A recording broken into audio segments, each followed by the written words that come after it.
Welcome back to Breadcrumbs for Life, where simple steps lead to real results. We're going to talk a little bit about family today. We're talking about relationships on Thursday. And if you've ever had a reaction in a relationship where you weren't quite sure why you reacted that way, maybe you were talking to a friend or a child or even a coworker, and that felt bigger than the actual moment. The reaction may have been that you shut down, or that you felt anxious, or that you said yes when you wanted to say no. And then you wondered later, where did that come from? Why did I react the way that I did? And sometimes we find ourselves in those patterns that we react a certain way and we don't even know where it came from. And what I've been learning is a lot of things that we do comes from growing up, comes from our childhood. And I know when you go to the psychologist or the psychiatrist, um, and they always ask you, tell me about your childhood. There's a reason for that. There's books and there's facts about how we were raised and how that affects us today. And that's especially true with relationships. A lot of times we react based on what we learned growing up.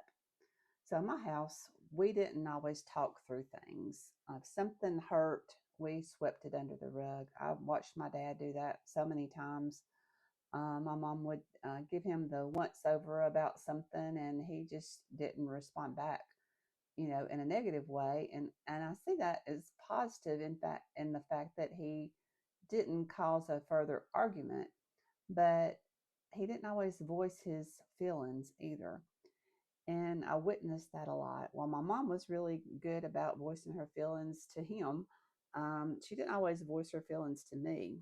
And I never really experienced honesty about feelings. I mean, they were honest about so many other things. So there's nothing negative I want to say about my parents, but there's things that I'm learning about from when I grew up and why I am the way I am today. Because watching them, I learned from them early on in my childhood to keep the peace and to not speak up and just smile and move on and just to be compliant. Just say, okay, that's fine when it's not feeling fine inside. And later on, I wonder, why did I say that was fine when it's not? I just tend to avoid conflict a lot. And that carried on from my childhood to my adult life. And it just took me a lot of pain and discomfort to realize that I wasn't responding in the current moment, because that old pattern that I didn't realize was there was coming up every time. And something that I've come to believe is we can't change what we're not willing to name. If we don't confront these things that we have been dealing with for many, many years, we stay stuck in the habits that are not good for our relationships. So, this is what I want to practice, and I encourage you to do so as well. Um, when tension arises, before responding, ask yourself, is this about what's happening now, or is this something I've been carrying with me? And think through that and choose the new way. You don't always have to be the peacemaker. You don't always have to be the strong one. You just have to be honest and give yourself permission to grow and to move past the past. You're not broken, you're becoming aware. And awareness is the beginning of healing.